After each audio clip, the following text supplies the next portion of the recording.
Estamos de vuelta en este programa con un tema muy delicado y ojalá este tema nos sirva a todos para empezarlo a hablar en casa también, porque no sabemos qué se está viviendo en casa muchas veces, porque estamos desconectados o porque no hemos creído o porque no nos atrevemos a tocar este tema. ¡Qué horror!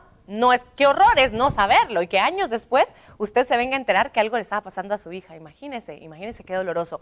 Por eso hoy el programa lo hemos titulado Inocencia Robada. Y en este bloque específicamente vamos a hablar un poquito de todas las implicaciones, tanto biológicas como psicológicas también, que se dan en las niñas que son violadas y que producto de esta violación también pueden o no resultar con un embarazo. Me da mucho gusto presentarles a ustedes a la doctora Linda Valencia. Ella es médica y cirujana, además es especialista en ginecología y obstetricia y con estudios de género, entre muchas cosas. Doctora, ¿cómo está? Bien, muchísimas gracias por la invitación. Realmente es un honor y agradecerle también porque usted aborda este tipo de problemáticas sociales que son tan importantes para nuestro país. Es que ya no nos podemos quedar callados, creo yo. Tenemos, aunque duela, pero hay que poner el dedito ahí y limpiar bien, sobre todas las cosas, las heridas. También les quiero presentar y me da mucho gusto recibir a la doctora Elizabeth Rojas. Ella es psicóloga con maestría en también estudios de género, entre otras cosas. Gracias, ¿cómo está? Bienvenida. Muy bien, muchas gracias. Buenas noches. Feliz de poder hablar de este tema porque la violencia sexual hacia niñas es tema de todos. Literalmente, así debería ser, y no solamente de que miren las niñas o que miren a quien le tocó, es de todos, es una sociedad, claro. es reflejo de lo que todos estamos viviendo y permitiendo en nuestro medio. Voy a empezar con usted, doctora, para que nos cuente un poquito qué implicaciones tiene a nivel biológico, a nivel del cuerpo de la niña, el ser violada y el quedar embarazada. Realmente las implicaciones vienen a ser dependiendo de la edad del adolescente. No es lo mismo las complicaciones médicas que se pueden dar en una niña menor de 14 años que las que se pueden dar en las niñas entre 14 y 19 años de edad. Son bastante diferentes. Mucho tiene que ver primero con la circunstancia a la que la llevó este embarazo. Si fue, por ejemplo, en el caso de violación, entonces tenemos que sumar tanto las complicaciones médicas que se pueden dar desde el aspecto de la violación en sí, de la violación sexual, más el embarazo, que implica una carga doble para esta niña. Y hablando de la parte de la violación, puede ser acompañada las complicaciones del embarazo también con problemas que tienen que ver con infecciones de transmisión sexual, claro, por ejemplo, incluso VIH y SIDA, ¿verdad? Pero muchas están relacionadas también con el desarrollo que esta niña ha tenido.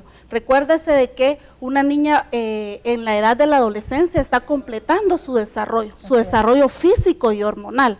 Entonces, si estos embarazos al inicio incluso pueden terminar en un aborto, un aborto espontáneo, que puede poner en riesgo la vida de la misma niña, exacto, ¿verdad? Pero más el impacto que esto va a tener también en su salud.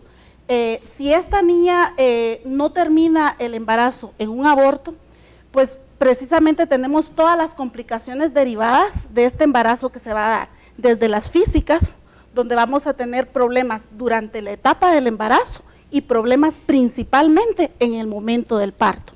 Como decían en el contexto, muchas de estas niñas son niñas que vienen del área rural, muchas son niñas pobres, que ya cuando llegan al embarazo en este tipo de situaciones ya llegan con enfermedades previas, como por ejemplo desnutrición o anemia. Claro. Esto complica, pone una carga más a ese proceso fisiológico del embarazo, lo cual vamos a tener finalmente un parto que se puede complicar. Recuérdese que la mortalidad materna en la adolescencia es mucho mayor que en una mujer adulta. Una adolescente tiene las posibilidades de morirse durante el embarazo 5 veces más que una mujer adulta. Es muchísimo, ¿verdad? Muchísimo es más. Muchísimo el riesgo para esta niña. Y si no termina pues en una muerte, o sea, las complicaciones que se dan en el momento, desde una distocia, que es el momento en que no puede nacer, claro, obviamente un bebé, porque esta niña a veces no ha desarrollado completamente su cuerpo. Muchas de estas veces las conducen a una cesárea, que puede ser una cesárea innecesaria en algunas situaciones, lo cual conlleva a un riesgo quirúrgico en estas niñas. Y correcto, nosotros hoy estamos enfocándonos, y creo que esto nos ilustra muy bien, de todo lo complejo que es la situación, no solamente por, obviamente, la falta de respeto, todas las creencias que a veces venimos heredando sin darnos cuenta de quién merece, quién no merece, a quién le toca, a quién no le toca, etcétera, sino también, bueno, todo lo que se va desarrollando hacia el futuro. Y vamos a hablar también de la parte psicológica, pero antes queremos compartir con nosotros, con ustedes, mejor dicho, otra de estas cartas que niñas escribieron su historia y que se las trasladamos a algunos personajes para que ellos nos dijeran qué pensaban, qué sentían al leer estas historias. No lo vi venir, solo lo vi crecer dentro de mí, fruto de un amor irrazonable, consecuencia de una unión inevitable, aunque no lo entiendo, me pasó a mí. Solo una niña, solo tenía 12 años. Lo único que sé es que ya nada importa ni me preocupa, todo es paz y armonía. Tengo mucho tiempo para pensar en mí y en mi hijo, aunque eso de un hijo se oye tan extraño, es mi realidad. ¿Por qué? Si yo solo pensaba en jugar e ir a la escuela. Mi papá nunca me compró una bicicleta ni los juguetes que quería, mucho menos la comida que deseaba o la ropa que envidiaba. Pero sí me consiguió un esposo, 10 años mayor que yo. Mis lágrimas y dolor nada cambiaron. Creo que fue por el machismo, producto de las costumbres de mi padre, heredadas de las creencias de su historia, consecuencia de nuestra pobreza e ignorancia. Durante 12 años fui muy feliz, no tenía todo, pero sí tenía lo que más me gustaba, era mi niñez. En tan solo 8 meses todo cambió, mi cuerpo no lo soportó, mi hijo no lo logró, no sobrevivimos. Ahora desde mi eterno descanso solamente me queda compartir una triste historia más.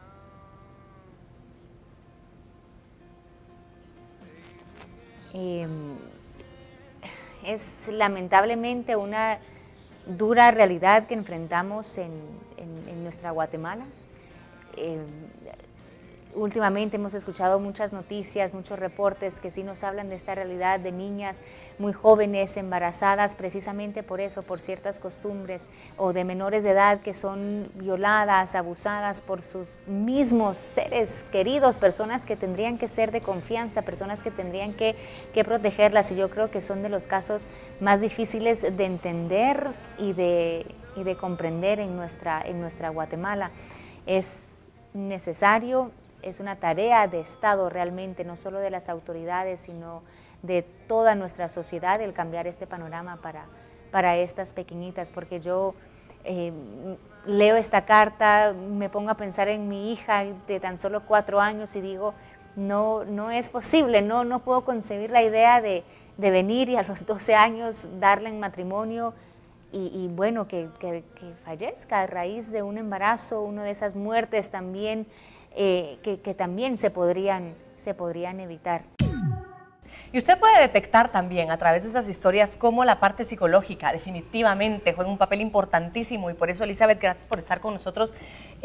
Hablemos un poquito qué es lo que pasa en la psique de las niñas primero, y después me gustaría abordar qué pasa en quien fue violada, una adulta, en su vida, ¿qué más pasa? Empecemos con las niñas. De acuerdo. Primero, tal como explicó la doctora Valencia, que el cuerpo de una niña no está preparado, su psique tampoco lo está. Claro. El embarazo es un shock, incluso para mujeres adultas cierto, que han buscado tener un bebé, resulta un evento traumático por lo desconocido, más aún en el caso de una niña. A esto me gustaría añadir que en la sociedad patriarcal en que vivimos, hasta el lenguaje pone una carga de culpabilidad en la mujer, y en el caso de estas niñas hasta la frasecita resultó embarazada, que es de uso cotidiano. Se embarazó, sí, como si solamente ella hubiese intervenido, y en muchos casos solamente ella tiene que cargar con las consecuencias de un acto que en el mejor de los casos fue voluntario de 2 personas, y en el caso de menores que estamos hablando es una violación. Exacto.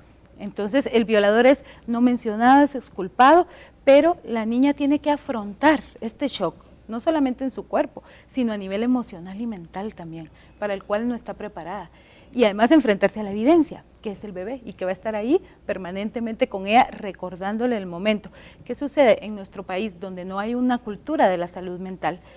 Se cree que con atender las necesidades básicas de la niña, ahora madre, y del bebé, se ha cumplido con todo, y no se le da ninguna atención a hacer un trabajo terapéutico con ella para que logre superar el estrés postraumático enorme que además, tomando en cuenta que seguramente su violador fue un familiar, fue alguien en quien ella confiaba. ¿Cómo manejan esa dicotomía de lo quiero, pero me hizo esto? Ese es un punto muy interesante porque le enseñamos a los niños a que teman al desconocido, Ajá. pero el 95% de los violadores son familiares o personas muy cercanas al entorno familiar de la menor.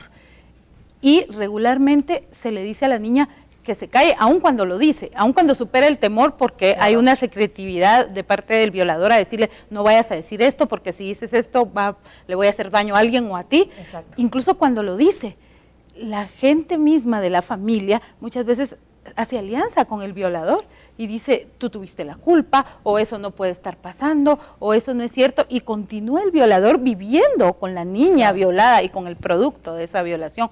Eso no permite sanar las heridas emocionales. Y hay que hacer la aclaración que no hay que esperar a que haya un bebé para ponerle atención, es decir, no, sí, yo me sospechaba de que la estaba...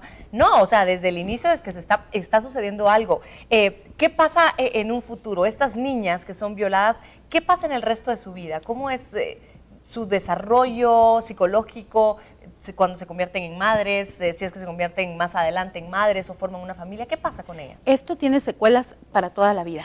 Y si no se trabaja terapéuticamente con ellas, van a llevar vidas muy frustrantes a nivel sexual, por ejemplo, porque seguro, comenzaron su vida sexual de una manera traumática. Claro. Va a haberse influido en el trato hacia ese bebé si deciden que se quede con la madre, o hacia los que tenga en el futuro, hacia la visión que tenga de los hombres, porque va a tener evidentemente una visión de violada, de una persona que fue agredida, y eso lo va a expandir hasta en su desarrollo profesional y académico. Van a estar esas secuelas presentes y duran toda la vida, aunque lleguen a ser ancianas. Eso no es algo que, ya olvídate de lo que pasó y seguí con tu vida. No se puede seguir. ¿Se puede sobreponer uno al trauma de una violación? Con ayuda terapéutica, mucho esfuerzo y años de trabajo, sí. Pero sin eso se puede, como mecanismo de defensa, incluso bloquear el recuerdo y vivir en aparente funcionalidad emocional, pero eso no es vida realmente. Tenemos el caso y quiero agradecer muchísimo primero a ustedes dos por estar hoy con nosotros y hablarnos de esta situación desde sus puntos de vista, y agradecer también a las personas valientes que han colaborado también con nosotros contándonos sus historias, tanto estas niñas como el caso que le quiero presentar a continuación. Véalo usted. Mi nombre es Margarita Mancilla, tengo 52 años, fui víctima de abuso sexual infantil desde la edad de 6 años. En ese tiempo yo no entendía qué era lo que sucedía conmigo, solo sabía que me dolía, que para mí era desagradable.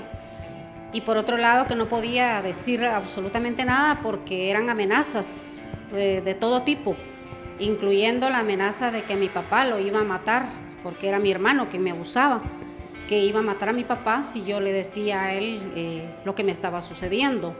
Cosa contraria con mi mamá, que ella sí estaba enterada y nunca dijo nada de este asunto.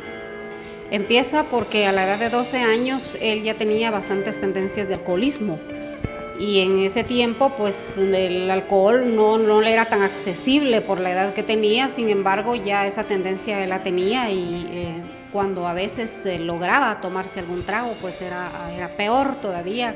Para aprovecharse de los momentos, realmente no necesitaba estar sola, sino que en cualquier momento podía suceder. Para mí era una zozobra muy grande saber que solo los momentos que estaba fuera de la casa este personaje era cuando yo podía estar un poco tranquila. Él me decía de que era un juego de niños y que era normal en todas las personas que eso sucediera, que eso sucedía en todas las parejas, que media vez fuera un hombre y una mujer, pues no había ningún problema.